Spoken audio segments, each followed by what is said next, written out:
COVID-19 has highlighted the crisis posed by the decimation of the global economy through a natural disaster.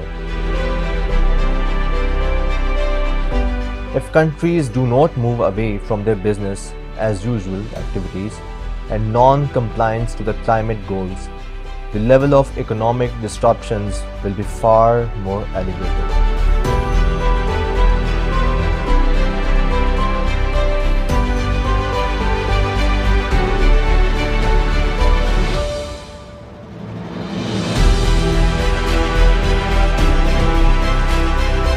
In the backdrop of COVID-19 have supported green recovery for many countries that entered the crisis with already high debt levels.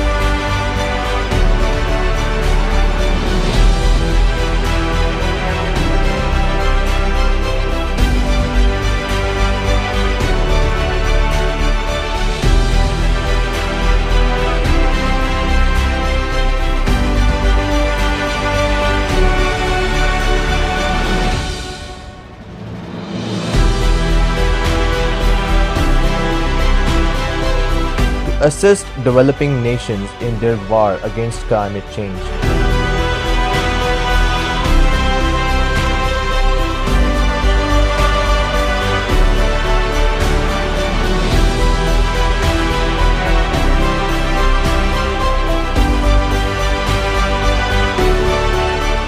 Countries and businesses are looking for net zero targets by cutting carbon.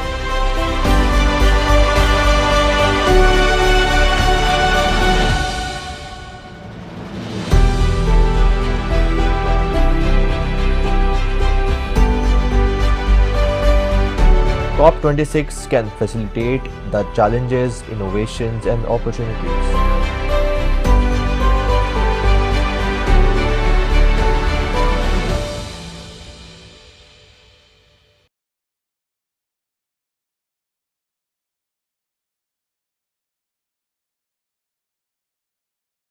The event is the Planet Budapest 2021 Sustainability Expo and Summit. In fact, this is not one event. In fact, this is a series of events consisting at least 4 different events. Namely, the summit itself, the Sustainability Expo, and interactive public programs about sustainability, and a youth program about sustainability. The summit will allow heads of state and heads of governments, also important decision makers, experts, and company representatives to share their insights on these matters, along with tens of thousands of visitors. These series of events will make the Planet Budapest 2021 the largest international event in Central Europe dedicated to sustainability and the future of the world. I would like to give some remarks about this Planet Budapest. As we know that there is no Planet B. This is the only planet that we have got, and it's up to us whether we save it for our future generations, a livable planet, or we want to leave our future generations in a planet with no water, with no natural resources, with no fresh air to breathe, with no oxygen, and full of carbon dioxide and carbon monoxide, ozone layer gases. To me, this initiative is very timely, and it has a macro implication, and it has a meso and a micro implication. The macro implication is that this summit is being hosted straight after COP26, which would be held in Glasgow from 31st of October to 12th of November. 195 countries, they would gather there, they would make their pledges for ecosystem restoration, for curbing the carbon dioxide emission and increase in temperature to pre-industrial level. So right after this summit, that would provide some sort of practical guideline and way forward. So if in Glasgow the international community would be meeting to discuss theory of climate change, I can see that the expo here, it would give us some practical guidance on how to adopt some of the things that we have been discussing in Glasgow as part of our NDC's nationally determined contributions to reduce carbon dioxide emission. I kindly ask His Excellency Béla Fazekas and Dr. Abid Qayyum Suleri to hand over the certificate to the winner of the essay writing competition, Miss Fatma Baksam.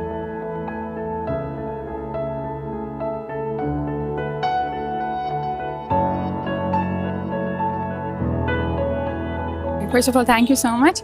Like I was saying before, there's an American proverb that I believe in very wholeheartedly, and it goes that we don't inherit the world from this earth from our ancestors, rather we borrow it from the future generations. So we need to live here like we have to give it in a good, at least we need to give it in a better position than we found it, right? So this is something I truly believe in. The essay topic that I selected, waste management, that was something that I very strongly believe in, because living in Islamabad, I expected, you expect the capital city to be really clean and really developed and all of that. Still, the waste management problem is very high here. You see littering all around, even the educated people are seeing littering. They don't take care of that very much.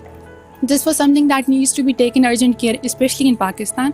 People need to be more responsible toward the planet, toward this earth. Obviously, they just don't have to clean the home. That is the perspective that needs to change, that the whole earth is your home and you need to take care of it all together. And obviously, one by one, when we join hands, we can make a better world together. And inshallah, that is the whole point of this Planet Budapest as well.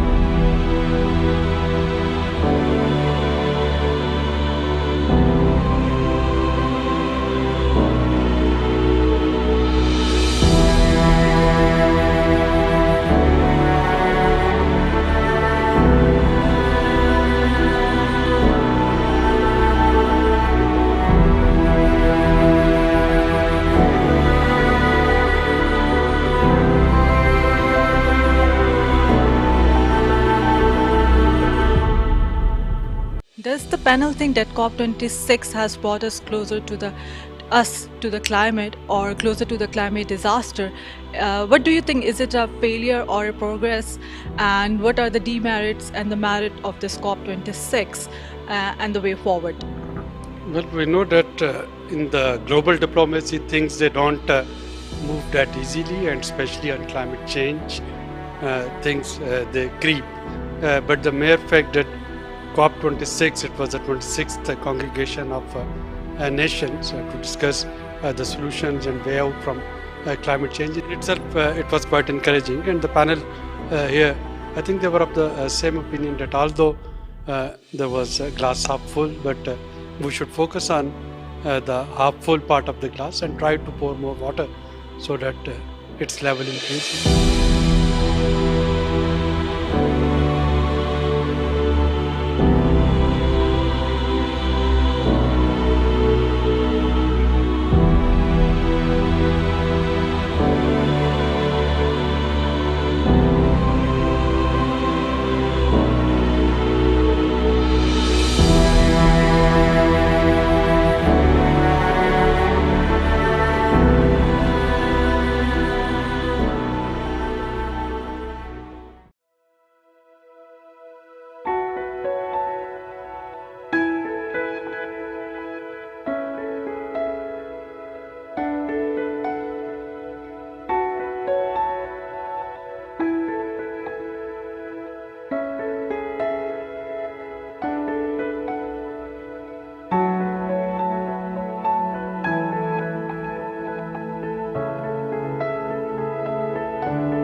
بسم اللہ الرحمن الرحیم.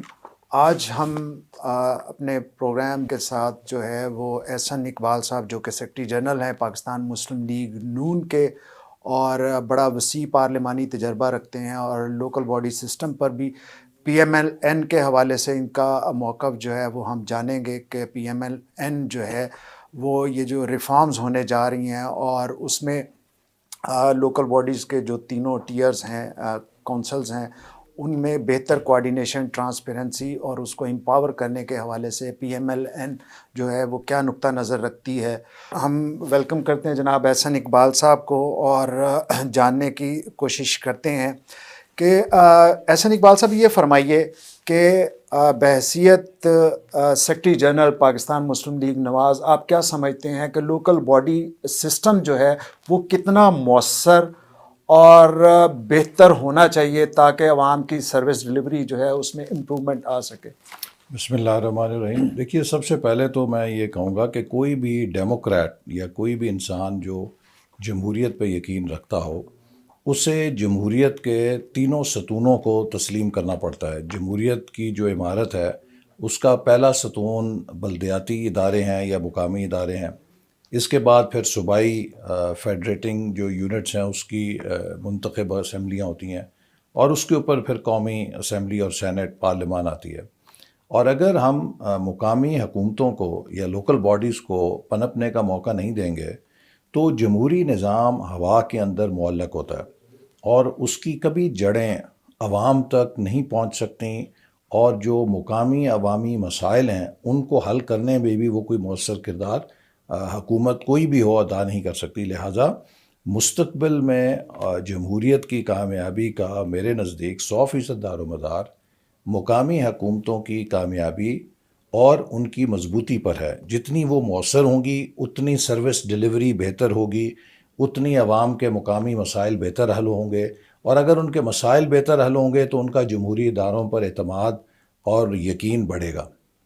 جی اس میں بہت دفعہ یہ دیکھا گیا ہے کہ جو صوبائی حکومتیں اسپیشلی 18th امینڈمنٹ کے بعد صوبائی حکومتیں جو ہیں وہ لوکل باڈی سے جو ہے وہ بڑی متنفر نظر آتی ہیں اور وہ ایک ان سے جو ہے وہ عدم تحفظ کا شکار رہتی ہیں. تو اس کا آپ نے یہ دیکھا کہ گزشتہ ادوار میں ہم نے بہت سے تجربے کیے اور جو جب بھی کوئی تالا آزمات ہوں تو اس کا فیوریٹ کیک جو ہے وہ جمہوری ادارے ہوتے ہیں اور وہ سمجھتا ہے کہ اس کا مینڈیٹ جو ہے وہ جمہوری اداروں کے ذریعے اسٹرینتھن ہو سکے. تو آپ بحیثیت ایک سیاسی جماعت کے رہنما کے طور پر یہ فرمائیے کہ صوبائی حکومتوں کو جو تھریٹ ہوتا ہے لوکل باڈی سسٹم سے کیسے نکالا جا سکتا ہے اور ایک سموتھ میکنزم جو ہے وہ کیا ہو سکتا ہے؟ دیکھیے پہلی چیز تو میں یہ کہوں گا کہ ماضی میں سب کو شکایت ہوتی تھی کہ مرکز بہت اختیارات ہیں اس کے پاس اور ہمارا جو نظام ہے وہ اوورلی سینٹرلائزڈ ہے. اور پھر جب 18ویں ترمیم ہوئی تو مرکز نے بہت سارے فنکشن صوبوں کو دے دیے. اب اس وقت صورتحال یہ ہے کہ صوبے اوور سینٹرلائز ہو چکے ہیں اور صوبوں کی کیپیسٹی نہیں ہے کہ وہ اتنے اختیارات کو بخوبی ڈسچارج کر سکیں اور عوام تک سروس ڈلیوری کر سکیں. اس لیے ڈیولوشن کا جو 18ویں ترمیم میں ہوئی منطقی اس کا اگلا قدم یہ تھا کہ صوبوں سے مقامی حکومتوں تک ڈیولوشن کرتے، ڈیوالو کرتے، ڈی سینٹرلائز کرتے، اضلاع کے اوپر جو حکومتیں ہیں ان کو مؤثر کرتے. لیکن صوبوں نے اب اپنے آپ کو اوورلی سینٹرلائز کر لیا ہے اور وہاں پہ میرے نزدیک جو بیوروکریسی ہے وہ نہیں چاہتی کہ ان اختیارات کو وہ نیچے کی طرف تفویض کرے، چونکہ ان کے پاس پورے صوبے کے اختیارات ہیں، پوسٹنگز ہیں، ٹرانسفرز ہیں، بجٹس ہیں، تو وہ چاہتے ہیں کہ ان کو وہ استعمال کریں. تو میرے نزدیک اس میں پولیٹیکل پارٹیز کا فرض ہے کہ وہ ایک چارٹر کے اوپر اتفاق کریں کہ ہم کس طرح مؤثر لوکل گورنمنٹس کو بنائیں گے. اور ایک جو چپکلش ہے ہمارے سسٹم میں وہ یہ ہے کہ جو حکومتیں آتی ہیں وہ لوکل باڈیز کو اون نہیں کرتی.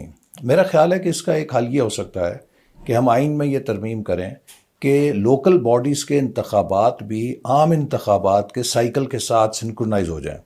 تو اس کے بعد یہ ہوگا کہ جو بھی حکومت آئے گی وہ مکمل طور پہ لوکل باڈیز کو اون کرے گی اور اس کے سائیکل کے ساتھ ہی ان کا ٹینیور ختم ہوگا. تو ایک اچھا ہارمونیس ریلیشن شپ ان تمام اداروں میں بن جائے گا. فائنینشیل اٹانومی کے حوالے سے لوکل باڈیز کو ہمیشہ تحفظات رہے ہیں اور کوئی پراپر جو ہے وہ اس کا میکنزم نہ ہونے کی وجہ سے ان کا خیال ہوتا ہے کہ ہم کام نہیں کر رہے، ڈیولپمنٹ ورک جو ہے وہ اس طرح سے نہیں ہو رہا جس طرح نمائندگان، منتخب نمائندگان چاہ رہے ہیں. تو آپ کے نزدیک اس کا بہتر حل یا سلوشن کیا ہو سکتا ہے؟ دیکھیے، ہمارے مرکز میں تو نیشنل فائنانس کمیشن موجود ہے جس کے ایوارڈ کے ذریعے وفاقی وسائل جو ہیں وہ صوبوں میں تقسیم ہوتے ہیں. کاغذوں کے اندر صوبوں کے اندر بھی پروونشل فائنانس کمیشن ہے، لیکن وہ اس قدر مؤثر نہیں ہے. میں سمجھتا ہوں کہ پروونشل فائنانس کمیشن کے اندر لوکل باڈیز کے نمائندوں کو مؤثر نمائندگی ہونی چاہیے اور ایک منصفانہ تقسیم ہونی چاہیے وسائل کی صوبوں کے اندر، تاکہ لوکل باڈیز جو ڈیولپمنٹ اسکیمز ہیں، عوامی مسائل ہیں، ان کو حل کرنے کے لیے اپنا کردار ادا کر سکیں. اسی طرح جو چیز ہمارے ملک میں کمی ہے وسائل کے حوالے سے، وہ یہ ہے کہ ہماری صوبائی حکومتیں اور لوکل باڈیز نے اپنے ٹیکسیشن کے نظام کو بھی نہیں ڈیولپ کیا، کہ جو سروس ڈیلیوری کے حوالے سے لوگوں کو آپ کچھ فیس چارج کر سکتے ہیں یا ٹیکس ریونیو لے سکتے ہیں، اس کی کیپیسٹی بھی نہیں ہے.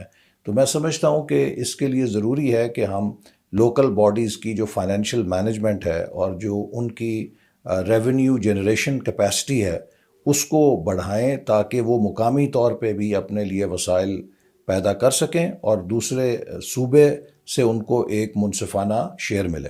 جی جناب، اس میں ایک اور چیز جو ہے وہ بڑی رہتی ہے کہ جہاں فنڈز کا معاملہ آتا ہے، سروس ڈیلیوری کا معاملہ آتا ہے، وہاں ٹرانسپیرنسی جو ہے اور اختیارات کی تقسیم کی جو ہے وہ بہت زیادہ بات کی جاتی ہے، اور اس پر جو ہے وہ صوبائی حکومت جو ہے وفاقی حکومتوں سے اور وفاقی حکومتیں صوبائی حکومتوں سے اور پھر مقامی حکومتیں آپس میں جو ہے وہ ایک سما خراشی کا جو ہے وہ رویہ رہتا ہے. تو اس کے لیے پی ایم ایل این جو ہے وہ کیا سوچتی ہے کہ اس کو کیسے امپروو کیا جا سکتا ہے تاکہ کنفلکٹ آف انٹرسٹ جو ہے وہ نہ ہو سکے؟ دیکھیے، اس کا تو سب سے مؤثر طریقہ یہی ہے کہ یہ تمام ادارے آپس میں ایک کنسنسس کے ساتھ سسٹمز ایوالو کریں، اور اس سسٹم میں جو کم سے کم آپس میں کانفلکٹ ہونا چاہیے، ہارمنی ہونی چاہیے. دوسری بات یہ ہے کہ جو وسائل کا مصرف ہے اس کے لیے ہمیں صوبوں کی سطح پہ، مرکز کی سطح پہ، مقامی حکومتوں کی سطح پہ شفافیت لانے کے لیے جو ڈسکریشنز ہیں انہیں ختم کرنا چاہیے، اور زیادہ سے زیادہ ٹرانسپیرنسی لانی چاہیے کہ جو ڈیولپمنٹ اسکیمیں ہیں، جو ان کے جو ٹینڈرز ہوتے ہیں، جو ان کی پروکیورمنٹ ہوتی ہے، اس کو ڈیجیٹل ٹیکنالوجی کے ذریعے آن لائن لے کر آیا جائے. لیکن اس کے ساتھ میں یہ کہوں گا کہ سول سوسائٹی کا بہت اہم رول ہے، اور ہمیں ایسے واچ ڈاگز چاہیے کہ جو اکراس دا لوکل باڈیز یہ دیکھیں کہ جو پروکیورمنٹ ہو رہی ہے، جو ڈیولپمنٹ ایکٹیویٹیز ہو رہی ہیں، ان کے کیا اخراجات آ رہے ہیں. میں آپ کو ایک مثال دیتا ہوں. ہم نے ایک زمانے میں مختلف صوبوں میں ایک اسٹڈی کرائی کہ جو کاسٹ آف سروس ڈیلیوری ہے وہ کیا ہے. ایک بچے کو میٹرک کی تعلیم کرانے میں ایک صوبے میں کیا تعلیم خرچ آتا ہے، دوسرے میں کیا، تیسرے میں، چوتھے میں کیا. ایک صوبے کے اندر جو ہاسپٹل کی بیڈ شیٹ ہے وہ خریدنے کی کیا لاگت ہے ایک سیم کوالٹی کی. تو مجھے یاد ہے کہ کچھ اس طرح تھا کہ اگر کسی ایک جگہ پہ وہ 500-600 کی تھی تو دوسرے صوبے میں اس کی قیمت کوئی 1100 تھی، ایک تیسرے صوبے میں اس کی قیمت 2500 تھی، اور اسی بیڈ شیٹ کی قیمت ایک اور صوبے کے اندر کچھ 4,500-5,000 تھی. اب یہ جو ڈسکرپنسی ہے اس کو اگر دیکھا جائے تو یہ اختیارات کا ناجائز استعمال ہے، اور یہ نان ٹرانسپیرنٹ پروکیورمنٹ ہے کہ جس میں اگر ایک صوبے میں وہی بیڈ شیٹ 500-600 کی آ رہی ہے، دوسری جگہ 4,500 کی آ رہی ہے، تو یہ تو صاف ظاہر ہے کہ وہاں پہ بہت گھپلا ہو رہا ہے. تو اسی طرح اگر جو لوکل باڈیز ہیں ان کی بھی میرا خیال ہے کہ کارکردگی کو جانچنے کے لیے ہمارے پاس ایسے واچ ڈاگز ہونے چاہیے جو یہ دیکھیں کہ مختلف جو لوکل باڈیز ہیں وہ اپنی پروکیورمنٹ، ان کی پریکٹس کیا ہے، ان کی جو ڈیولپمنٹ اسکیمز ہیں ان کی لاگت، ٹینڈرز کیسے ہو رہے ہیں، ان کے اخراجات کس تناسب سے ہو رہے ہیں. تو یہ جو کمپیریزن ہے اس کی رپورٹس اگر بنائی جائیں اور سال کے آخر میں یہ سب کا پبلک اکاؤنٹیبلٹی ہوگی کہ آپ نے کیسے مصرف کیا، کتنے ایفیشینٹ تھے آپ اپنے ریسورس ایلوکیشن یا یوٹیلائزیشن کے اندر. تو اس سے میں سمجھتا ہوں کہ کافی سر فرق اس پڑ میں سکتا ہے. اکاؤنٹیبلٹی کا جو میکنزم ہے کیا وہ کہاں کس سطح پر ہونا چاہیے؟ دیکھیے اگر ایسے سوالات یہ ایک بہت ٹکلش سوال ہے، اس لیے کہ اگر آپ اس کی اوور اکاؤنٹیبلٹی صوبوں میں دے دیں گے تو صوبے انہیں چلنے نہیں دیں گے. اگر کوئی ہمارے ہاں جو سیاسی ناچاکی یا سیاسی پسند ناپسند کا سوال ہے تو اس میں صوبے پولیٹیکل بیسس پہ لوکل گورنمنٹس کو ڈسمس کر سکتے ہیں. ابھی آپ دیکھیے پنجاب میں کیا ہوا ہے کہ تقریباً 58,000 منتخب بلدیاتی نمائندوں کو صرف سیاسی ناپسند ہونے کی بنا پہ ڈسمس کر دیا گیا، اور تقریباً 30 مہینے سے وہ عدالتوں کے دھکے کھا رہے ہیں، اور پنجاب کے اندر لوکل باڈیز جو ہیں وہ غیر مؤثر ہیں، غیر فعال ہیں. تو اس طرح ہمیں احتیاط کا دامن ضرور رکھنا چاہیے کہ ایسا نہ ہو کہ ہم کوئی ایسی اکاؤنٹیبلٹی کا اختیار دے دیں. مثال کے طور پہ اگر صوبائی حکومت کسی کے خلاف کوئی کارروائی کرتی ہے تو پھر اسے بجائے یہ کہ انتظامی اختیار بنایا جائے، اس کے لیے لازم ہونا چاہیے کہ وہ اس کا ایک ریفرنس بنا کے عدالت میں پیش کرے کہ جی یہ ہمارے پاس ثبوت ہے، اس نے کرپشن کی ہے، یہ مس گورننس کر رہے ہیں، اس لیے ہم اس لوکل گورنمنٹ کو ڈسمس کر رہے ہیں. وہ ایک لوکل گورنمنٹ کی اومبڈسمین ہو سکتا ہے. لوکل گورنمنٹ کے حوالے سے ایک خصوصی عدالت بنائی جا سکتی ہے جو لوکل گورنمنٹس کی اکاؤنٹیبلٹی کے حوالے سے شکایات کو دیکھے اور جانچے. لیکن اگر یہ ایگزیکٹو ڈومین میں ہوگا تو اس بات کا خدشہ موجود رہے گا کہ یہ مس یوز ہوگی اتھارٹی. اچھا احسن صاحب یہ فرمائیے کہ ہمارے چاروں صوبوں کے جو مقامی پولیٹیکل ڈائنامکس جو ہیں ان میں فرق ہے، جیسے کے پی ہے، بلوچستان ہے، سندھ ہے، پنجاب ہے. تو پھر ہمارے جو دیہی علاقے ہیں ان کے نارمز کچھ اور ہیں، وہاں پہ ریکوائرمنٹ کچھ اور ہوتی ہیں. تو اس حوالے سے آپ کیا سمجھتے ہیں کہ پی ایم ایل این جو ہے اس کے پاس کیا اسٹریٹجی ایسی ہوگی تاکہ سب لوکل کونسلز جو ہیں ان کو انٹیگریٹ کیا جا سکے اور ان کی امپرومنٹ جو ہے وہ سروس ڈیلیوری میں ہو سکے تاکہ وہ اچھے طریقے سے پرفارم کر سکیں؟ اور دوسرا اس میں یہ کہ اس میں فردر وفاق اور صوبے اس کو کس طرح اسٹرینتھن کر سکتے ہیں تاکہ وہ انڈیپینڈنٹلی اپنا رول جو ہے وہ پلے کر سکیں؟ دیکھیے ابھی تک جو ایک ہمارے سامنے تجربہ ہے وہ یہ ہے کہ ہماری جو انتظامیہ ہے وہ لوکل گورنمنٹ سے بہت خائف ہے، اور وہ اپنے اختیارات کو بہت سختی کے ساتھ پروٹیکٹ کرتی ہے، اور وہ نہیں چاہتی کہ لوکل گورنمنٹ سے اختیارات لیں. لیکن اگر لوکل گورنمنٹس نے اختیارات لینے ہیں تو اس کے ساتھ ان کی کیپیسٹی بلڈنگ بھی بہت ضروری ہے تاکہ ان کے اندر صلاحیت ہو جس سے وہ اپنے اختیارات کو استعمال کر سکیں. کیونکہ اگر آپ ان کو ڈیوالو کریں گے، اختیارات دیں گے اور کارکردگی پہلے سے بری ہو جائے گی تو لوگ اس سے نالاں ہو جائیں گے. تو میرا خیال ہے کہ ایک بہت بڑا چیلنج لوکل گورنمنٹس میں یہ ہے جس پہ صوبائی اور وفاقی حکومت کو کام کرنا چاہیے کہ جو لوکل گورنمنٹ کی ایڈمنسٹریشن کی کیپیسٹی ہے اسے کس طرح انہانس کیا جا سکے. باقی یہ چونکہ ایک صوبائی معاملہ ہے، ہر صوبے کے اپنے مخصوص حالات ہوتے ہیں، اس کے پیش نظر وہ اس میں کچھ گنجائش رکھ سکتے ہیں کہ وہ اپنے حالات کے مطابق اپنے صوبے کی جو ثقافتی سیاسی امپیریٹیوز ہیں اس کی روشنی میں اپنا نظام وضع کریں. لیکن اس کے جو براڈ پیرامیٹرز ہیں وہ یہی ہونے چاہیے کہ ان کا جو کردار ہے، جو ان کی بیسک ان کا رول ہے، وہ کسی طرح سے کمتر نہ ہو پائے، اس کو سبڈیو نہ کیا جائے، اس کو اوور لیپ نہ کیا جائے، یا اس کے اوپر صوبائی حکومت جو ہے بیجا مداخلت نہ کرے. انہیں فلی امپاور ہونے چاہیے کہ وہ اپنے اختیارات کو استعمال کر سکیں مقامی مسائل کو حل کرنے کے لیے. اور اب میں آپ کو بتاؤں کہ ہم چونکہ خود پبلک ریپرزنٹیٹیو ہیں، جو ہماری گورننس دونوں اربن اور رورل، اس کا یہ امپیریٹو ہو گیا ہے کہ مؤثر لوکل گورنمنٹس قائم کی جائے، ورنہ ایک بہت بڑا کرائسس ہونے جا رہا ہے. دیکھیے شہروں کا جو پھیلاؤ ہے اس کی جو گورننس ہے اب ممکن نہیں ہے کہ وہ صوبائی سیکرٹری بیٹھ کے کر سکے، اور جو وہاں ان شہروں کے مقامی مسائل ہیں، محلوں کے جو صفائی کے مسائل ہیں، جو میونسپل سروسز ہیں، وہ آپ صوبے سے نہیں دے سکتے. وہ ایک مؤثر لوکل گورنمنٹ ہی اربن سینٹرز کے اندر مسائل کو حل کر سکتی ہے. اسی طرح جو رورل ایریاز ہیں وہاں پر بھی اب آپ جائیں تو ہر گاؤں کے اندر آبادی کے پھیلنے سے نکاسی آب کا مسئلہ بن گیا ہے. وہاں پہ گھر گھر لڑائیاں ہو رہی ہیں کہ ڈیولپمنٹ جو ہو رہی ہے اس کے بعد بیسک جو سروسز ہیں وہ کہاں سے آئیں گی, صاف پانی کیسے آئے گا, وہاں پہ جو سیوریج ہے اس کا نکاس کدھر ہوگا, اس کے اوپر لوگ ایک دوسرے کے ساتھ گلیاں بند کرتے ہیں, کوئی گزرگاہ نہیں دیتا. جو پرانے پونڈس تھے, تالاب تھے, وہ سب بھر چکے ہیں آبادی کے دباؤ کی وجہ سے یا قبضوں کی وجہ سے.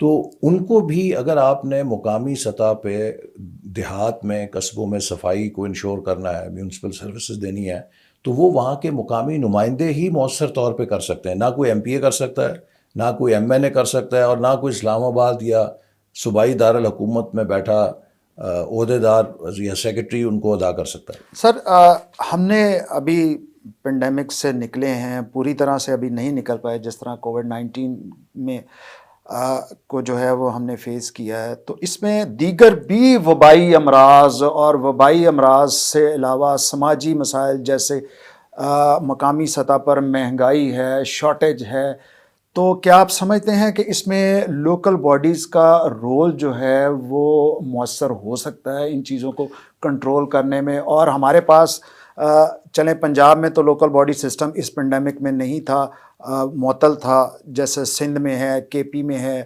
تو وہاں پر آپ اس کو کیسے ایویلیویٹ کرتے ہیں کہ وہ کتنا مؤثر ہو سکتا ہے؟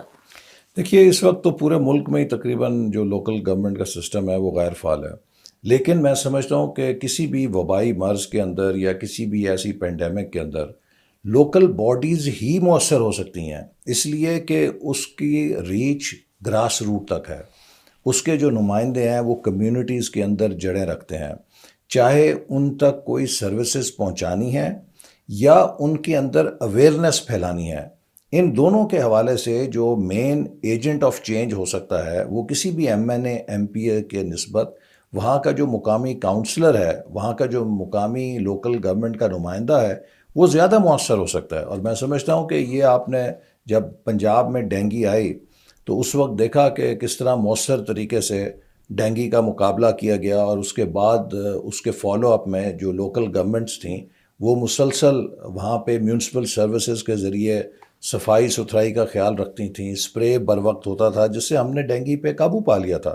لیکن اب جب کہ یہ ہماری لوکل گورنمنٹس نہیں ہیں تو کوئی ادارے ایسے نہیں ہیں کہ جو وہاں پہ اچھا کام کر سکیں. اب ایڈمنسٹریٹر جو لگائے جاتے ہیں وہ سرکاری افسر ہیں, ان کی کوئی پبلک اکاؤنٹیبلٹی نہیں ہے. وہ آج ہے 6 مہینے بعد نہیں ہے, اس کو وہاں سے کوئی جواب دہی نہیں ہے. لیکن جو مقامی وہاں کا نمائندہ ہوتا ہے اس کو کمیونٹی اکاؤنٹیبل ہولڈ کرتی ہے, اس سے جواب لینا چاہتی ہے, اس سے وہ کارکردگی کے نتائج لینا چاہتی ہے.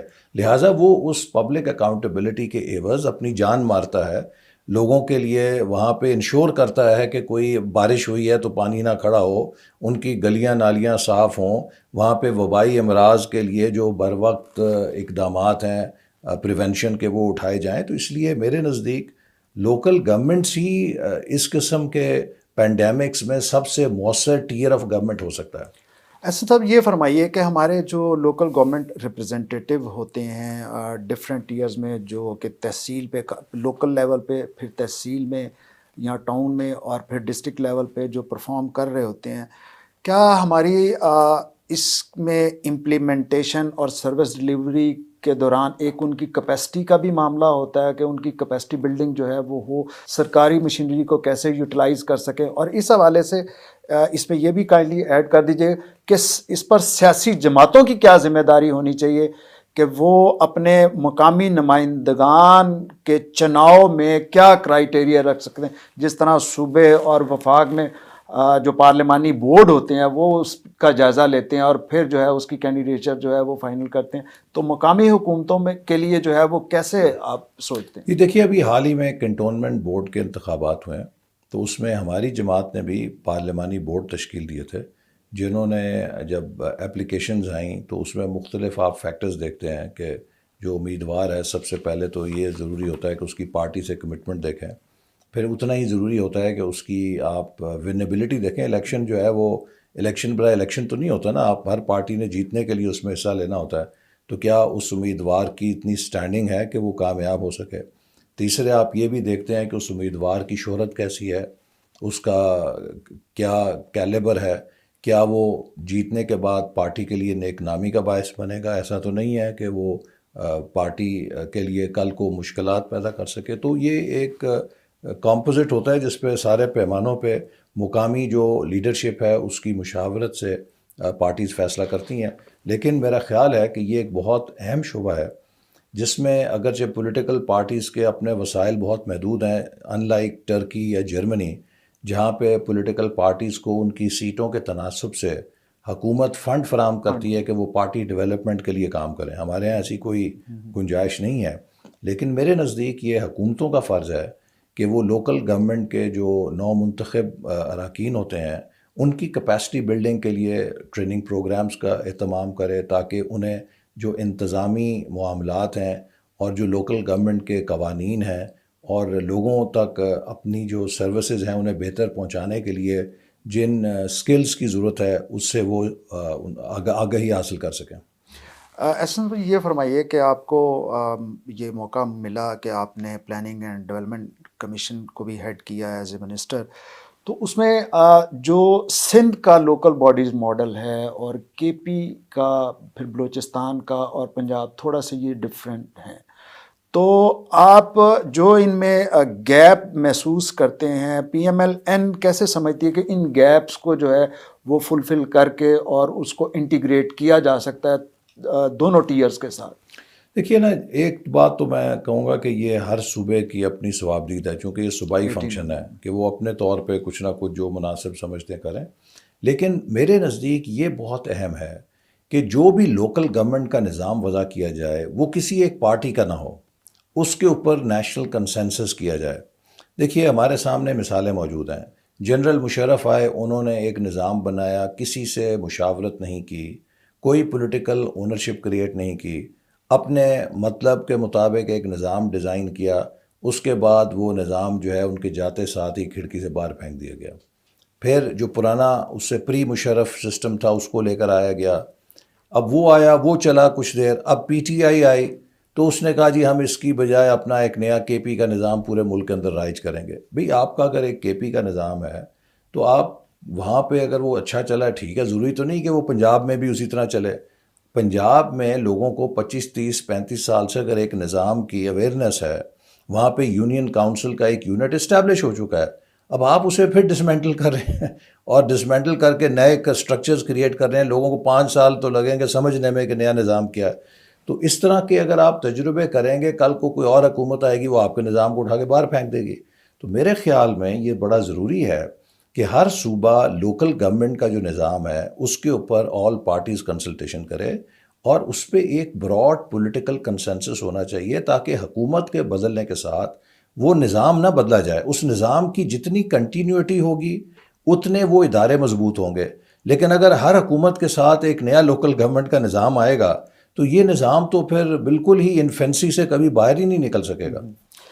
تو یہ فرمائیے کہ یہ جو بظاہر زیرو ڈرافٹ پنجاب میں اور باقی جگہوں پہ وہاں پہ جو اس میں منورٹی ریپرزینٹیو ہیں، منورٹیز کے یا لیبر کے اور یوتھ کے، تو ان کا رول آپ لوکل باڈی سسٹم میں یا اس کو اسٹرینتھن کرنے میں کتنا اہم سمجھتے ہیں اور کس طرح کا وہ ہونا چاہیے تاکہ وہ اپنی کمیونٹیز کو امپاور کر سکیں؟ دیکھیے پہلی بات تو یہ ہے کہ پنجاب کے اندر جو بھی نظام بن رہا ہے ہمیں نہیں پتہ کیا بن رہا ہے. پنجاب کے اندر پی ٹی آئی جو نظام بنا رہی ہے وہ ایسے بنا رہی ہے جیسے کوئی ایٹم بم بنا رہی ہے کہ اسے سیکرٹ رکھنا ہے. بھئی آج تک آپ نے اپوزیشن کے ساتھ نہ کوئی کنسلٹیشن کیا ہے نہ اسے شیئر کیا ہے، تو پھر آپ کیسے توقع رکھتے ہیں کہ یہ نظام دیر پا ہوگا؟ یہ اتنی دیر ہوگا جتنی دیر آپ کی حکومت ہے، جیسے میں نے کہا اس کے بعد ہی ختم ہو جائے گا. جہاں تک لوکل گورنمنٹس میں مائنورٹیز کی، لیبر کی، خواتین کی امپاورمنٹ کا تعلق ہے تو یہ تو ہر نظام میں، چاہے وہ پری مشرف تھا یا مشرف دور کا تھا یا پوسٹ مشرف جو تھا پی ٹی آئی سے پہلے، ان سب میں. اور ہم نے جو لوکل گورنمنٹ پنجاب میں سسٹم دیا تھا اس کے اندر ایک اور ہم نے ایڈیشن یہ کیا تھا کہ یوتھ کو نمائندگی دی تھی. اب ہماری آبادی جو ہے اس کی زیادہ بڑی تعداد نوجوانوں کی ہے، تو اس لیے یہ بھی ضروری ہے کہ ہم نوجوانوں کے مسائل کو سمجھیں اور نوجوانوں کے لیے زیادہ سے زیادہ سہولیات فراہم کریں.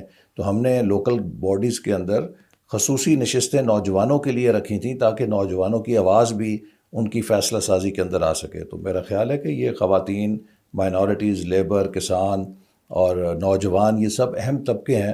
جن کی آواز مؤثر طور پہ ان کی نمائندگی کے ذریعے آتی ہے، لیکن انہیں صرف وہاں پہ سنا ہی نہیں جانا چاہیے، ان کے ذریعے ان کے جو طبقات ہیں جن کی وہ نمائندگی کرتے ہیں ان کے لیے لوکل گورنمنٹس کو اسکیمز بنانی چاہیے، اور اس کے اوپر بھی ان کی اکاؤنٹیبلٹی ہونی چاہیے کہ ان طبقات کے فلاح و بہبود کے لیے انہوں نے کیا کیا۔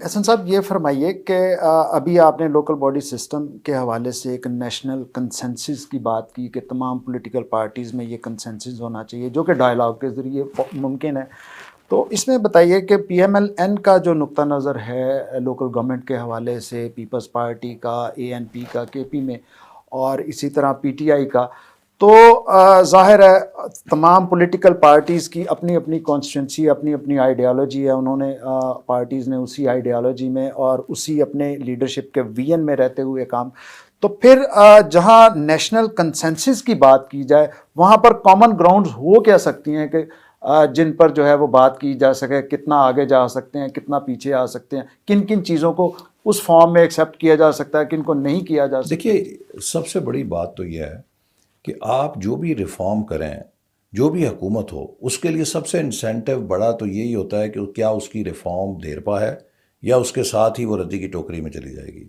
اور دوسری بات یہ ہے کہ آپ نے آئین اور قانون کے تقاضوں کے مطابق اپنی ذمہ داری کو فلفل کرنا ہے، اور وہ تبھی ہوگی کہ جب آپ ایک براڈ بیسڈ پولیٹیکل کنسنسس لے کر آئیں گے۔ ڈیموکریسی ایکسکلوسیو گورننس نہیں ہو سکتی، ڈیموکریسی تبھی کامیاب ہے جب وہ انکلوسیو گورننس ہو۔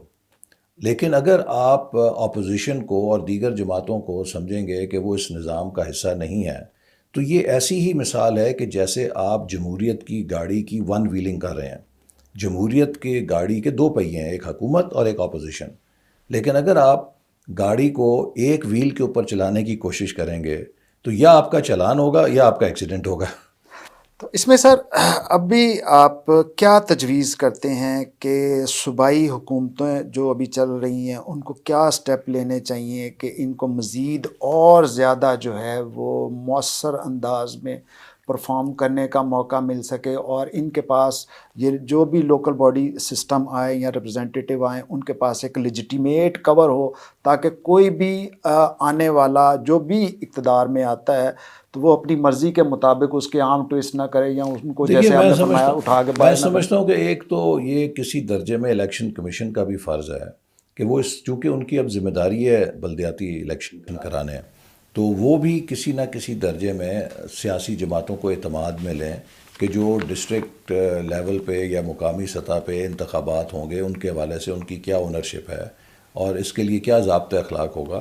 لیکن اس سے پہلی بات یہ ہے کہ اب چونکہ نئے انتخابات ہونے جا رہے ہیں مختلف صوبوں میں، تو یہ ذمہ داری ہر صوبائی حکومت کی ہے کہ وہ اپنی صوبائی اسمبلی کی سطح پہ اپنی اپوزیشن کو اور دیگر جماعتوں کو اعتماد کے اندر لے اور اس پہ کنسنسس کریٹ کرے۔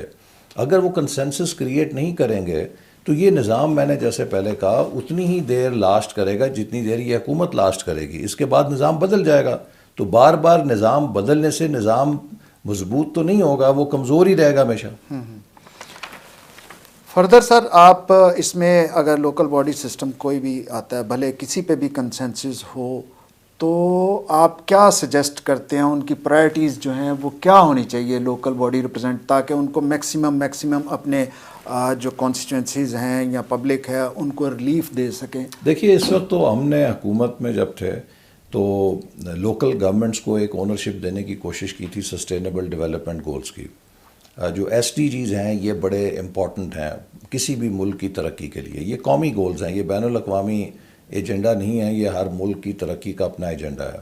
اور میں سمجھتا ہوں کہ ہمیں لوکل گورنمنٹس کو ایس ڈی جیز کے ٹارگٹس کو میٹ کرنے کے لیے، انہیں اچیو کرنے کے لیے بھرپور طور پہ امپاور کرنا چاہیے۔ بہت شکریہ جی احسن اقبال صاحب، آپ نے بڑا کمپریہنسو جو ہے وہ لوکل باڈی سسٹم پر جو ہے گفتگو کی، اپنی پارٹی کے نقطہ نظر کی روشنی میں اور اپنی لیڈرشپ کے ویژن کے، تو ہم آپ سے مشکور ہیں اور اجازت چاہیں گے۔ بہت شکریہ جی، اللہ حافظ۔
on 4th of October, we are celebrating UN World Habitat Day.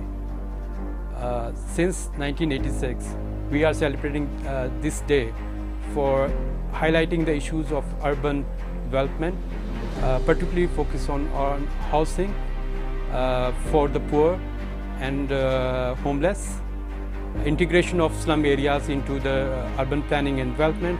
Later, the focus has shifted towards inclusive gender role in urban planning and access to health, water and sanitation facilities and climate change.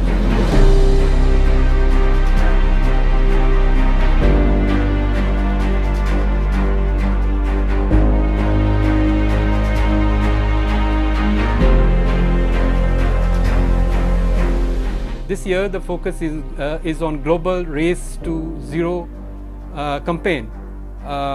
About 70% of global carbon dioxide emissions is coming from urban economic sectors of transport, construction, industrial and energy consumptions. So there is need to understand and discuss that how this transformation toward greener and sustainable cities can be achieved in terms of financial support, technical support, and also how it impacts the urban society.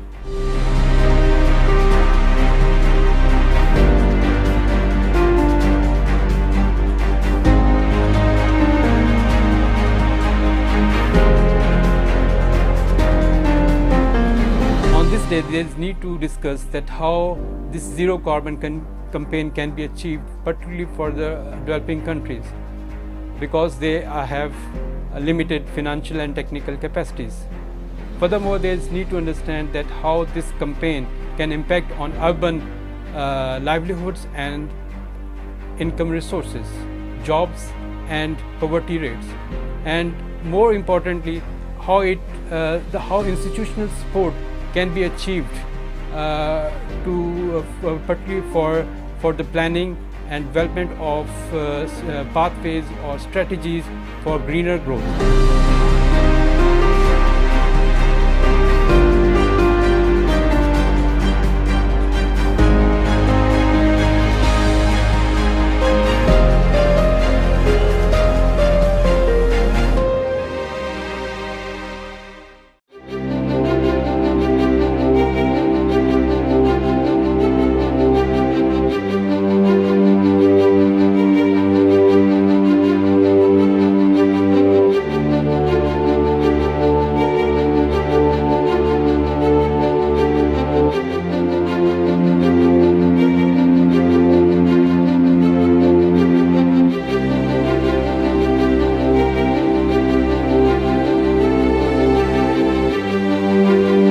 Food insecurity is one of the major problems facing Pakistan. We know that almost 1/3 of its population at some time of the year faces some form of food insecurity.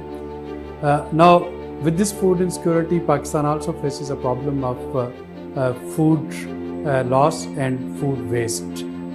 Food loss is the loss of food from harvest to retailer, and food waste is a wastage of food from consumers and in household, in businesses, in restaurants. Now, in a country where a significant population is facing food insecurity, I think food loss and food waste is a criminal neglect. And we know that both of these losses and wastage, they do occur in our food systems, in our food production system, in our food consumption system. And that's where sustainable development goal of sustainable production and consumption, that becomes quite important, not only to tackle hunger and poverty, but also to change our mindset and change our behaviors.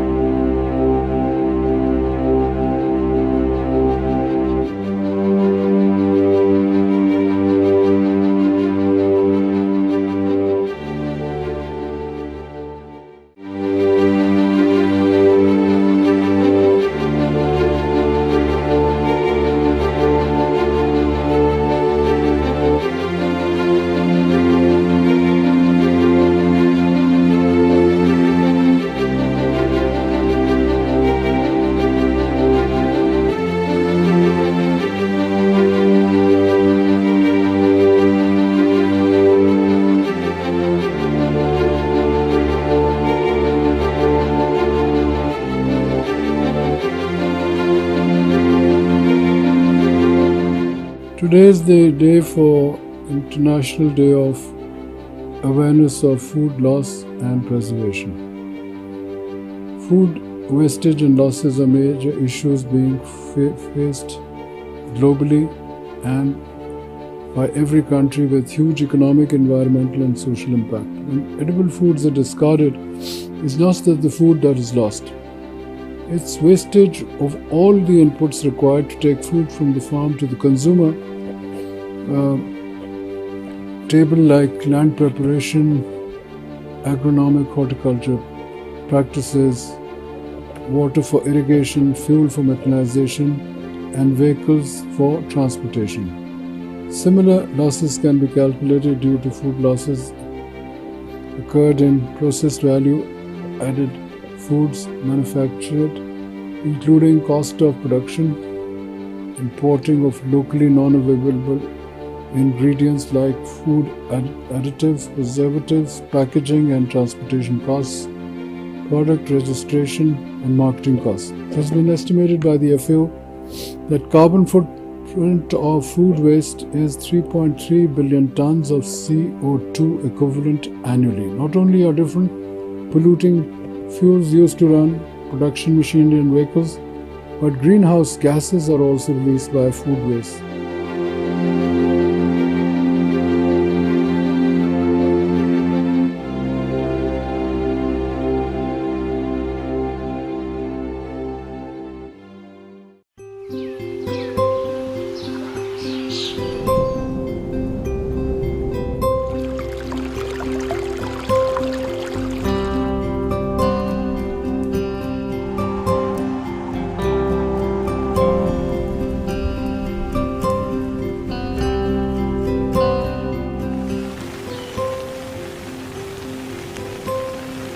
یہ زمین جس پہ ہم رہ رہے ہیں یہ ایک بہت بڑی نعمت ہے اور اس زمین کو ہر طرح کی آلودگی سے پاک رکھنا ہمارا فرض ہے، اس لیے کہ زمین سے زندگی جڑی ہوئی ہے اور ہم یہاں سانس لیتے ہیں. جتنی پاکیزہ فضا ہوگی، انوائرمنٹ ہوگا، اتنی بہتر سانس ہم لے سکیں گے.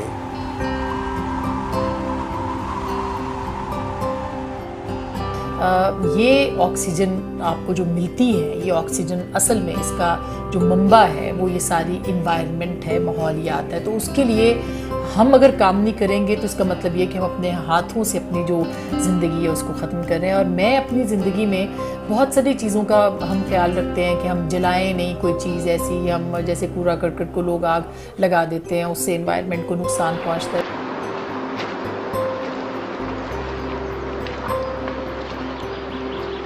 And I would urge all of you to plant as many trees as possible. I would urge all of you to keep this planet clean and green for our future generations, to live a healthy life here.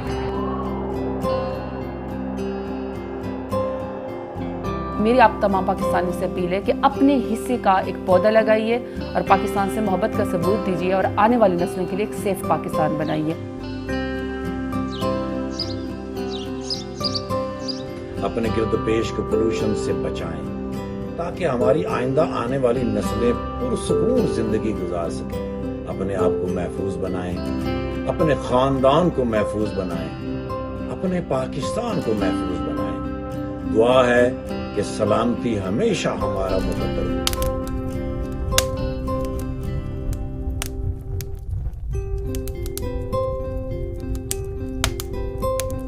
لوگ صاحب استطاعت ہیں جن کے پاس گاڑیاں ہیں، please maintenance کا خیال رکھیں کیونکہ کاربن ایمیشن جتنا کم ہوگا ہمارا ماحول ہماری آلودگی کم ہوگی. زمین کا احسان ہے ہم پہ، کوشش ضرور کریں اس کا خیال رکھیں. یہ اگر آپ خیال رکھیں گے یہ تو پہلے خوبصورت ہے، مزید خوبصورت ہے.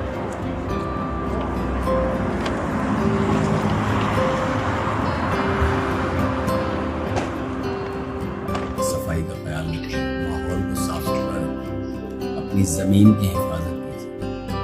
اور یہ سب کے لیے اور سب سے پہلے یہ پیغام اور میسیج ہے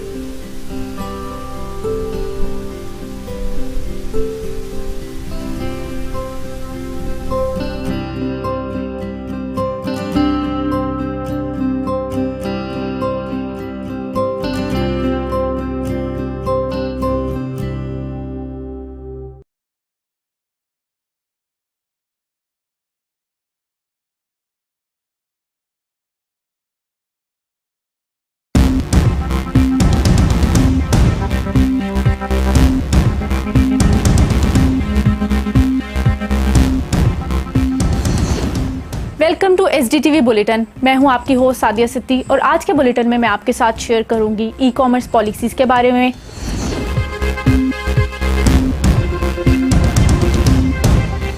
अफगानिस्तान में होने वाली तब्दीलियों के बारे में,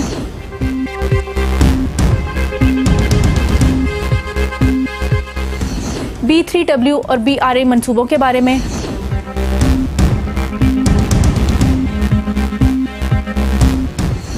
और आखिर में मैं आपके साथ शेयर करूंगी सैयद अली गिलानी की ज़िंदगी पर एक मुख्तसर report.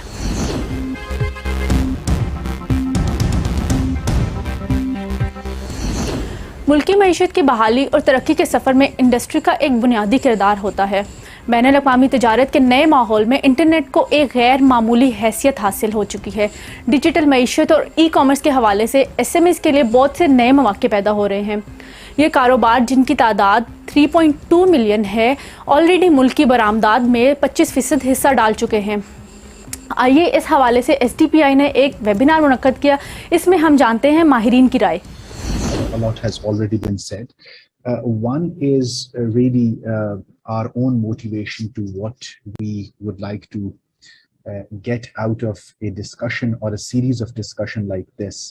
So as we see it, there's a lot happening and the government has really done very well, as pointed out by Ms. Aisha Moriani as well as Dr. Tawqir Shah. And I think what we can do is to support as best as possible and sort of also reduce duplicity of work here. I'd just like to, thank you for inviting me from the private sector side. I'd just like to start with sort of laying a bit of information out regarding the National E-Commerce Council. This is a spearhead within the National E-Commerce Policy. It was formed on the basis of that and is led by the Ministry of Commerce.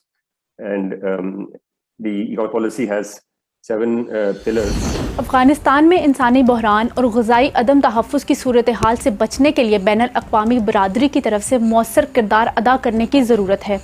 अमरीकी इन्हराह के बाद अफ़गानिस्तान आज वहीं खड़ा है जहां वो 20 साल पहले था। आलमी माहिरीन का मानना है कि अफ़गानिस्तान की बिगड़ती सूरत हाल के पेश नज़र 90% से ज़ायद लोग ग़ुरबत की लकीर से नीचे चले गए हैं, जिसमें ख़वातीन और बच्चों की तादाद ज़्यादा मुतासिर हुई है। इस हवाले से आइए देखते हैं हमारे माहिरीन की क्या राय है। Well, actually, a lot have been said about some of the problems which is being faced by Afghanistan. That's true that the situation has developed very fast, and nobody has expected that change would come so quickly. Although the war has been going on in Afghanistan for 20 years, I think the Americans who invaded Afghanistan way back in 2001. It was a very chaotic entry into war. And I think much more chaotic has been the exit from the war. And if you examine actually what happened over the last 20 years, it gives a very scary situation of Afghanistan. We are just talking as it is happening now.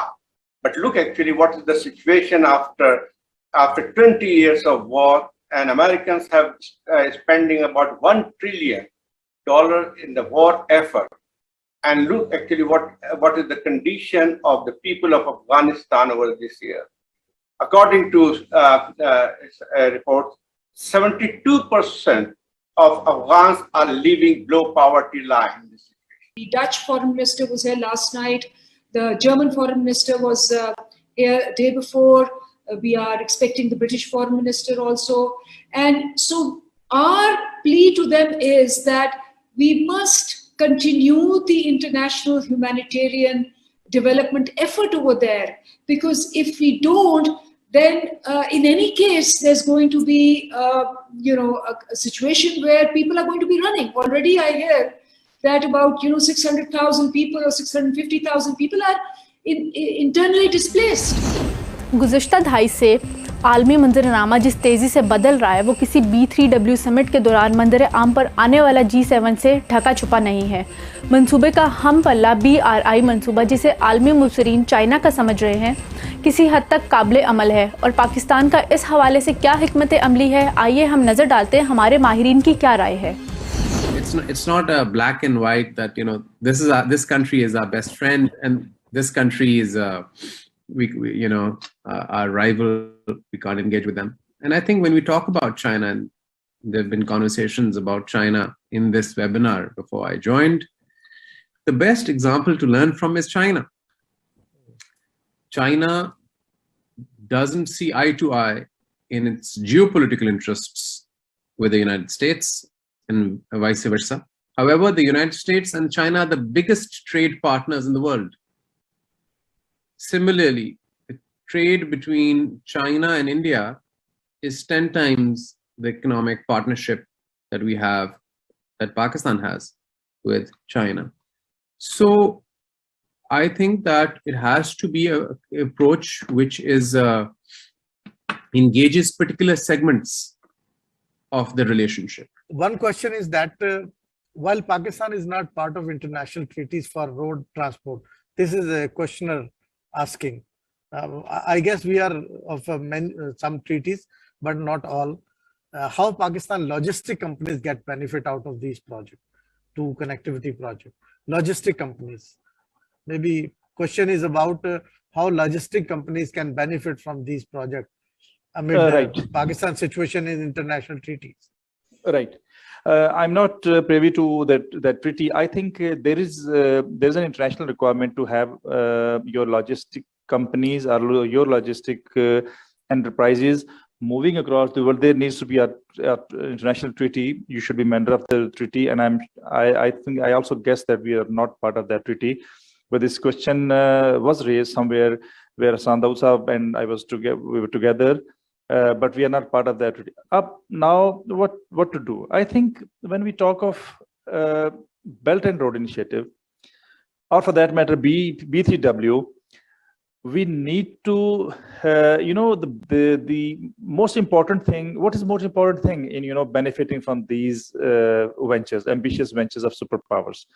For example, if we want to benefit from Belt and Road Initiative, we need to not only develop the capacity to be part of it, but we need to have proper legal framework also. Of course, the logistic companies won't do that. Government of Pakistan is responsible to do that. But we need to enhance, we need to build our capacity with a view to be part of such big ventures. मुस्तकिल मिजाजी की एक और लाजवाल दास्तान, जो हिंदुस्तानी बर्बरियत के खिलाफ एक सीसा पिलाई दीवार बनी रही, जिनका नारा हम पाकिस्तानी हैं और पाकिस्तान हमारा है। कश्मीरी आवाम की आज़ादी के लिए इनकी जद्दोजहद को तारीख़ में सुनहरे हरूफ में लिखा जाएगा। हम बात कर रहे हैं सैयद अली गिलानी की, जिनको खैराज तहसीन पेश करने के लिए SDPI ने एक वेबिनार मुनक्कद किया। आइए नज़र डालते हैं। गिलानी साहब, as all of you know, is a leader par excellence, जो कि ह्यूमैनिटी का एक सिंबल थे, और जैसा कि मौजूम कह रहे थे कि वो चैंपियन ऑफ ह्यूमन राइट्स थे, नॉट ओनली फॉर कश्मीर, मकबूजा Kashmir, but also for Palestine की बात कर लें आप, म्यांमार की बात कर लें आप, चेचनिया की बात कर लें, दुनिया में कहीं भी जुल्म सितम हो रहा था तो वो उसके जो जहाँ पे हुकूक इंसानी की खिलाफ वर्जी हो रही थी, तो गिलानी साहब हमेशा उसके खिलाफ आवाज़ बुलंद की और उसके खिलाफ उन्होंने बात की, और लोगों की जो सियासी, समाजी, शख्सी आज़ादी है, नज़रियाती आज़ादी है, उसके वो दाई रहे। Of course, being an intellectual, a deep thinker, scholar, visionary leader, ये सारी चीज़ें तो होती हैं, लेकिन जो चीज़ एक उनको बाकी जो लीडर्स हैं उनसे एक मुनफरद करती है, वो ये है कि there was no ifs and no buts in his approach। तो आपको कोई compromise होता नजर नहीं आता। तो उनको वो जिस चीज़ पे वो कायल थे, हम पाकिस्तानी हैं, पाकिस्तान हमारा है, आपको पूरी उनकी ज़िंदगी में कहीं पे कोई compromises नजर नहीं आए, कोई ifs and buts नजर नहीं आए, और वो सारी ज़िंदगी उसी पे वो गामज़न रहे। In memory of one of the greatest leaders of Kashmir, Saeed Ali Gilani साहब की ताज़ियत की रेफरेंस है, और उसके साथ साथ कल रात को हमने शेख तजम्मुल साहब, जो एक बहुत बड़े वॉइस थे, लिटरेरी और इंटेलेक्चुअल वॉइस थे, पॉलिटिकल वॉइस, सईद अली गिलानी साहब हमने बहुत बड़ा एक एसेट लूज किया। आपने SDTV बुलेटिन देखा, आपका बहुत बहुत शुक्रिया। हमें आपकी वैल्यूएबल सजेशंस एंड फीडबैक का इंतज़ार रहेगा।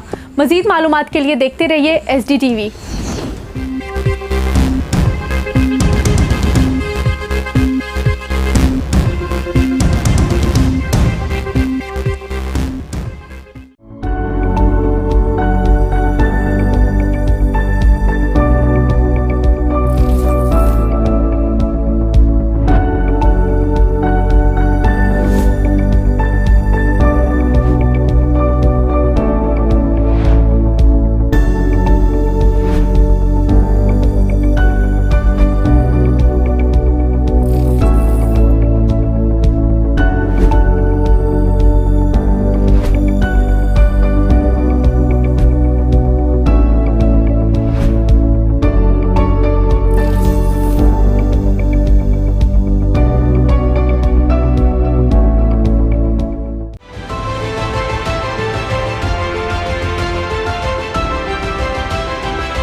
The energy sector of Pakistan is marked with major inefficiencies, financial risks, and misaligned policies. Hence, there is a need to identify the critical factors and how our current policies and international agreements can shape up the future energy and environmental outlook of the country. Pakistan remains one of the top most vulnerable country of climate change impacts. We need to see COVID-19 as an opportunity to bring back the SDGs on track in a timely, efficient manner. We are constrained on resources, and climate-related SDGs are, of course, certainly off track. But this is the time to rethink our production processes and really build systems and processes so that we don't go back to business as usual. Despite nationally determined contribution objectives, climate concerns, and risk of long-term financial locking due to thermal energy resources, the coal capacity of Pakistan has significantly increased over the years. This will most certainly put the country off track to meet its climate goals. Green CPEC should be seen as an initiative where countries such as Pakistan can get to see a lot of knowledge and technology transfer.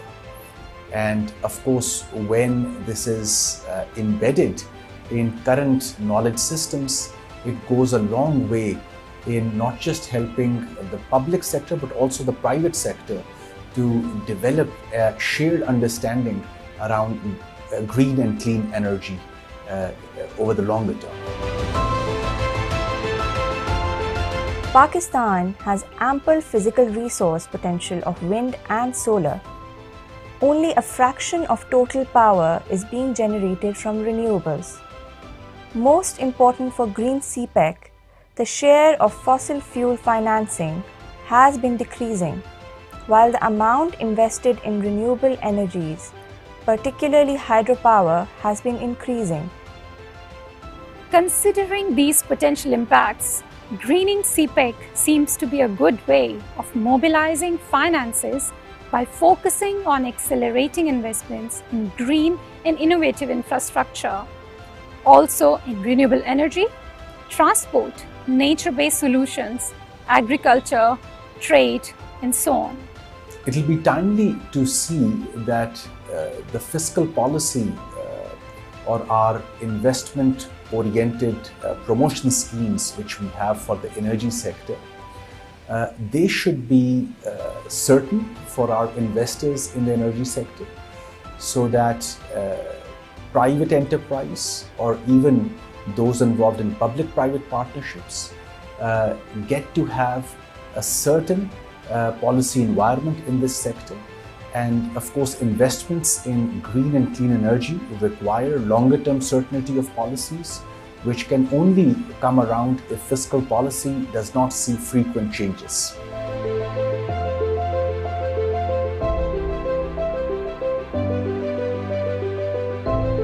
diversification of financial resources, along with awareness and capacity building in financial institutions, can ensure the availability of green finance and green stimulus. If this is to become a broader trend for Chinese overseas investments, we would need clear and stringent policy guidelines from both China and Pakistan. It would pave the way for clean energy transition in Pakistan.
Today, the whole world is celebrating International Literacy Day, and literacy is important not only because it is one of the tools that plays a vital role in intergenerational development and intergenerational movement, but also because this year the theme of this International Literacy Day is that literacy from a human-centered approach through narrowing digital divide, and this is very relevant to Pakistan. In Pakistan, we have seen that apart from millions of children, out-of-school children, COVID-19 that forced many million more children not to be able to take part in physical classrooms, and that on one hand was a good news for the areas which were deprived of infrastructure, where education could have been taken in classroom, could have been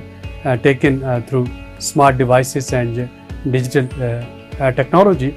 But on the other hand, it highlighted the inequality and inequity to access to digital services, and I'm talking of 3G and 4G broadband services in many of areas of Pakistan which are either non-functional or not up to the mark, and I'm talking of lack of smartphones and devices in many households, even in metropolitan cities of Pakistan. So government of Pakistan, I'd appeal that today government should take more proactive steps to reduce this digital divide across Pakistan, and take more proactive steps to provide smart devices to those households which require it, either through rationalization of tariff or through other direct and targeted subsidies.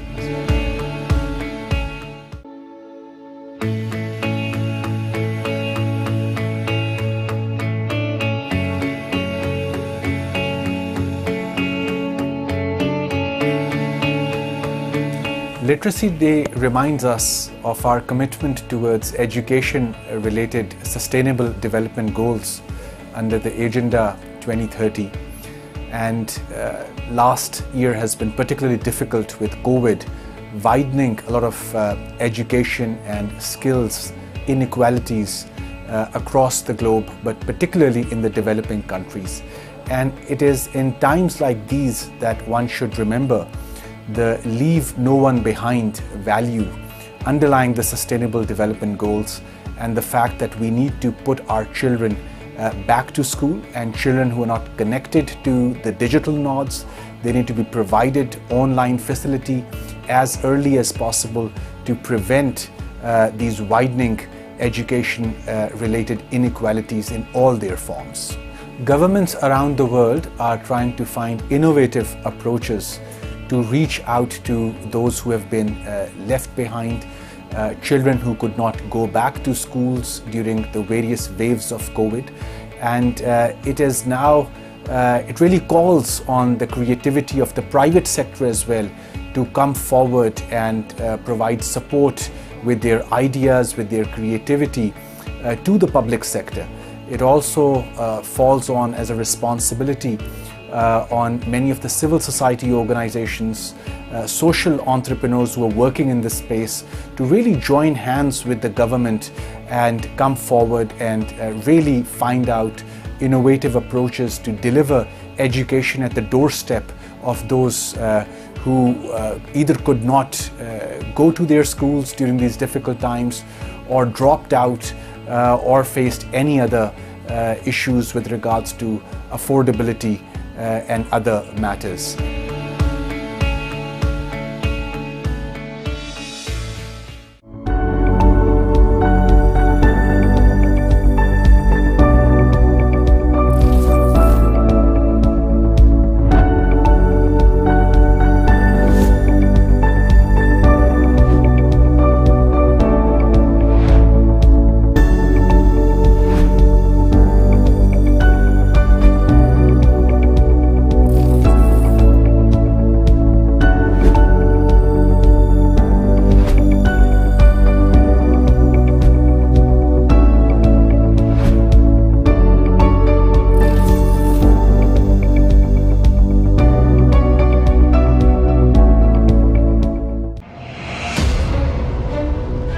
Coal-based power generation and coal mining, that has some irreversible environmental footprints.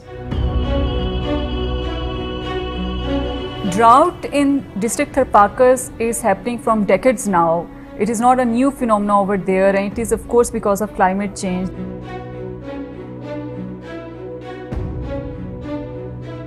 Tharpaka district is ranked lowest in Human Development Index, marked with highest incidence of poverty, that is 47%. It is even deprived of very basic necessities of life.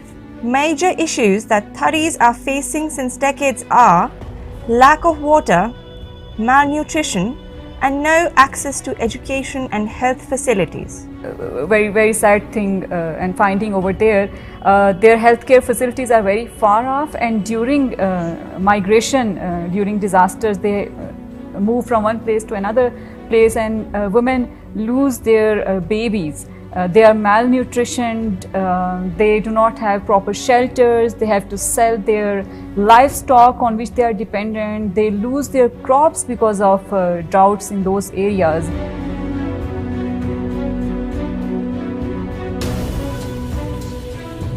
In recent years, the discovery of the 7th largest coal reserves in Thar, that is the Thar coal field, have been a game changer that has brought about socio-economic prosperity to the local residents.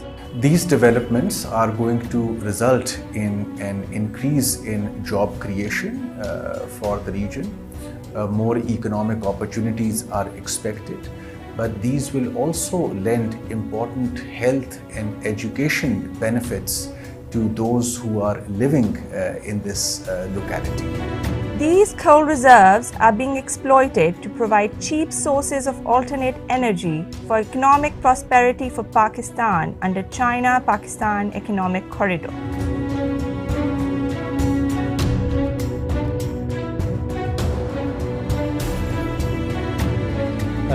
Of course, we can't ignore the air being polluted, water being polluted, land degradation, and ecological distortion and ecological disruption that would occur due to this coal mining and due to this coal-based power generation. This substantial investment in coal mining and power plants is not only the major source of mounting emissions of greenhouse gases in the country, along with large environmental and social costs, but also a substantial risk to Chinese investment. We believe that China and Pakistan, through their renewed commitments to renewable energy, they can create a win-win situation here by greening and cleaning the energy generation projects up under CPEC and making the best use of available technologies that China now has for cleaner and greener energy generation. Recently, China has announced to scale up its intended national determined contributions by adopting more vigorous policies and measures. It has also announced to have CO2 emissions peak before 2030 and achieve carbon neutrality before 2060. Pakistan, on its end, has recently approved Alternate and Renewable Energy Policy 2019. The policy identifies that the country needs to have a 20% renewable energy generation capacity by 2025 and at least 30% by 2030.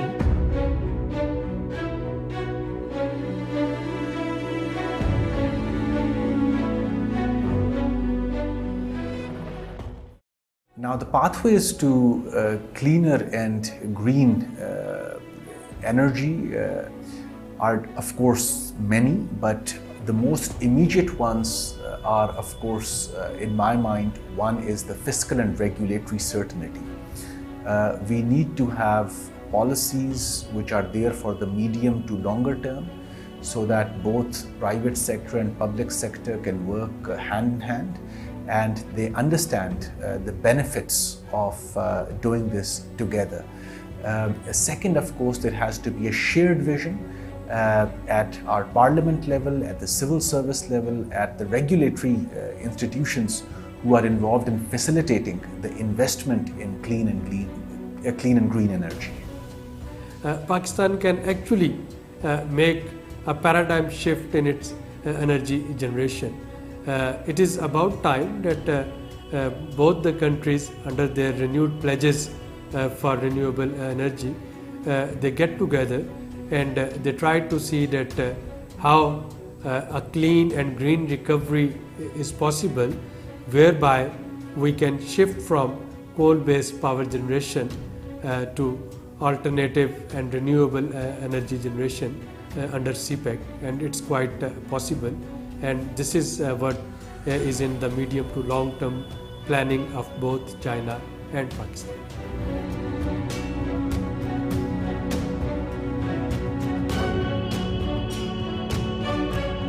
It is apparent to realize that the energy cooperation and response to the twofold challenges of climate change and clean and green energy security is a mutual aspiration of both countries. And due to the current prominence of CPEC, we feel that the time is right to reach out and forge new alliances for mutually beneficial progress.